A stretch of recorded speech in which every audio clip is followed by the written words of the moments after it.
Mark, welcome to the club. It feels outside looking in that last week was a bit of a whirlwind. Yeah, obviously it all happened quite quickly. Obviously with the manager leaving, and I got a couple of phone calls that week off David Holsworth and trying to get the deal done, and fortunate enough it was pretty quick and pretty easy on both ends, and yeah, I was delighted to come in. How much of, I don't know if relief's the right word, but when you haven't got a club, when the season's kicking on and you're not part of it, how much of a relief is it to get something sorted?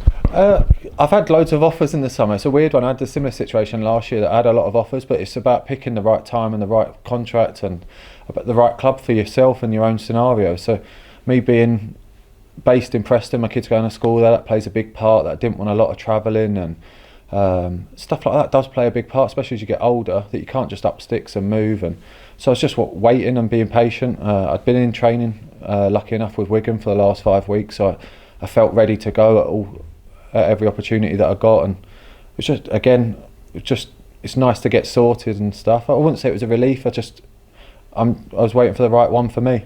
There must have been periods, Mark. I mean, I'm guessing here that where you thought to yourself, is something going to come? Is it going to slot together for me? Yeah, obviously, it comes more from your family and friends, that they're asking you questions and you don't know how to answer it. But I have enough faith in my own ability that I'm plenty good enough to play league football for a long, long time now. So yeah, it was just one of them, that staying calm and pretending that you didn't feel the pressure.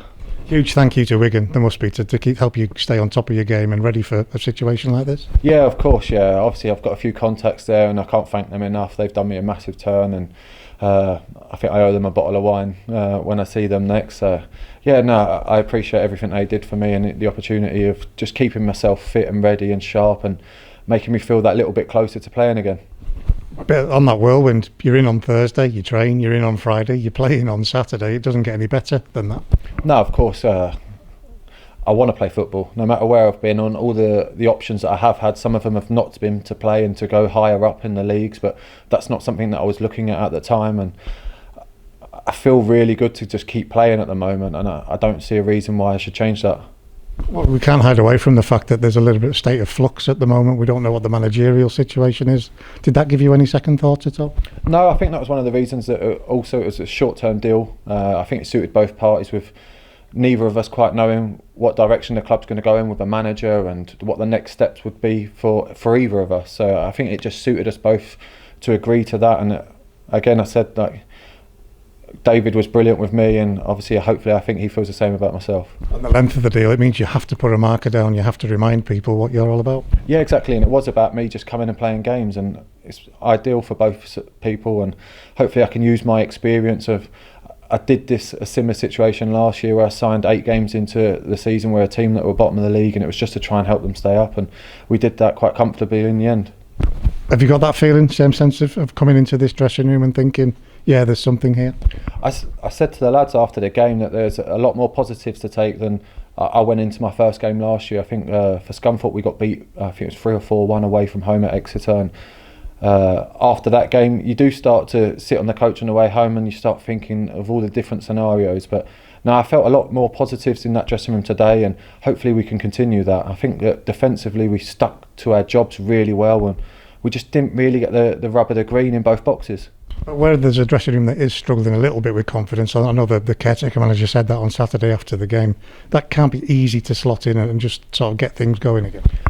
You say that, but as a goalkeeper you're an individual playing in a team, so as long as I can go there and do the best job that I can do to my own game, I can't really affect the way that a team plays. So as long as I can be myself and be calm in goal, I think some of that can be forced upon the outfielders, and I think that hopefully reflects in some of their performances, that they had that big vocal voice behind them, and hopefully it helped calm a few of their nerves. That's where I'm going to disagree with you, because we could see you can affect the game. You are very vocal, you are talking to that back line all the time. That's great for the lads to have behind them. Yeah, it's something that I've always done, and I've always tried to pass on that knowledge that I have. It's free. You don't even have to be very good at it. Any information sometimes is the best information. So I've always tried to use that to the best of my advantage.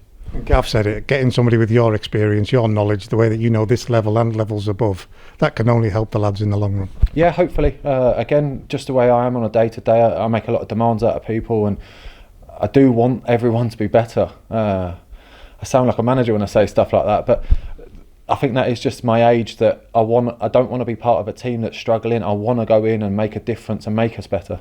We went into that half-time break feeling quite comfortable, looking like we might kick on. What a horrible way to concede. Yeah, of course, but again, like I said, when you are at the bottom of the league, these sort of things don't go for you, and it is just a bit of bad luck, and these things do happen. I think if they've got the best defensive record in the league for a reason. You could see the way they defended and got as many people behind the ball when we had opportunities. That was just a team with confidence, and they know that that's what their strength is. And I think at the moment we're in a different state where we're trying to do a bit of everything instead of just going, this is who we are, let's do that. What a way to introduce yourself to the fans with a penalty save. Yeah, obviously penalty saves are hit and miss. Hopefully you'll see that I'm pretty good at them. I always feel a bit more confident at penalty saves than most. I've got quite a good record, and it's one of those things that you can win games off a penalty, even if it's just a save. I think we got a good lift from that for the next 5-10 minutes, and it looked like we could go on and get a result, and unfortunately we just didn't find that breakthrough. I know you're the kind of fella that takes everything in your stride, Mark, but to get the nod so soon after coming in to start the game, that's a massive pat on the back from the management team. Yeah, of course. Again, I've been brought in to try and help the lads as much as possible, and if that's me being on the pitch, that's obviously I want to play. Like I said to you before, I want to be in the team. I want to be affecting results. Great career so far. Would it be fair to say that Sheffield United, that's where things really kicked off for you? Yeah, definitely. I ended up playing quite a lot of football there and did quite well. I just couldn't get over the line with a promotion, and the year that I left, they ended up going and getting promoted, and it's just typical. But that same year I played every game for Bolton and got promoted with them, so you think that's the way it works out in football. I was going to say that must be the highlight of your career so far, that experience of getting promotion, because that's what this game's all about. Yeah, of course, yeah, and there is no better feeling, no matter what everyone says to you about any other recognition you get. Getting promotion as a team is the best feeling. Just before I let you speak to the others, I've got to ask you about your sponsor, a dog. What's that all about? Yeah, I've got a really good friend that's got a funny sense of humour, so yeah, I think he's straight away before I'd even signed was phoning the club saying that he'll sort that out, and obviously sending a picture of his dog. So yeah, Mike's a funny person, so obviously for him to sponsor me through his dog, it's quite funny. Marcus.